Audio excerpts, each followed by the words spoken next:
The Word of God is something alive and active. It cuts like any double-edged sword, but more finely. It can slip through the place where the soul is divided from the spirit.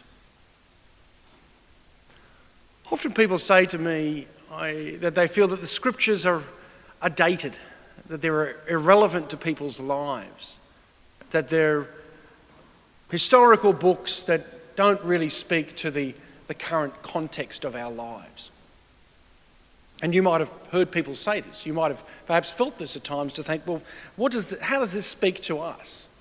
How do these gospel stories of Jesus eating with people who are in difficult situations, who are ostracised from society, who aren't liked, who are, as the scriptures refer to them, as sinners, Jesus eats with them.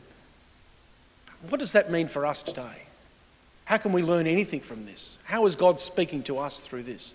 And some people say, well, it says nothing of COVID. It says nothing of our own internal conflicts that are happening within our families, within our community, within our world. So what's the point of reading the scriptures?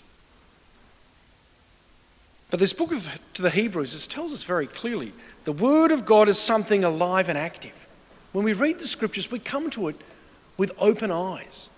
It does speak to the current context, the context of our lives, if we're open to listening, if we are open to seeing and perceiving what God might be saying to us. I think this gospel today, Jesus eating with those who are not liked within society. This says something of where we're meant to be as Christians as well.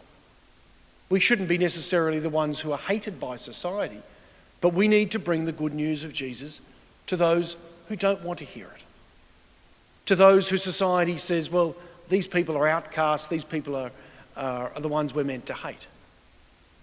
Perhaps Jesus is also saying that we're not meant to hate anybody, that we should be able to eat and dine with anybody. I've found in my own life that when I've had problems within my own family or within other contexts, being able to have a meal with someone, to sit and break bread with them, there is something very human about that. But there's also something deeply spiritual about that. It brings about reconciliation, to have a meal with somebody where both just break bread together and you enter into conversation. That's I think one of the great challenges, but it's one of the great beauties. One of Australia's, the former Deputy Prime Minister of Australia, a guy called Tim Fisher. He was Australia's ambassador at the Vatican for a while there when I was living there. And he'd often talk about how he'd break bread with people. And he'd break bread with people in all sorts of different contexts. I remember him ringing me up and he said, we've got to break bread together, it's been too long. I think that's sort of what Jesus is doing as well.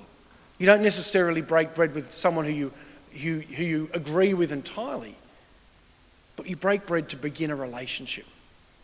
So when we come to the scriptures are not something that's something very old. They're something that they do speak to us very much today. The Word of God is something alive and active. It cuts like any double-edged sword, but more finely. Let us love the scriptures.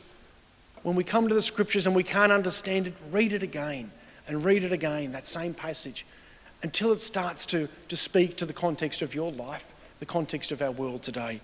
Because it is not something that's dead. It's not something that was just written for 2,000 or 4,000 years ago. It's written for us today as well.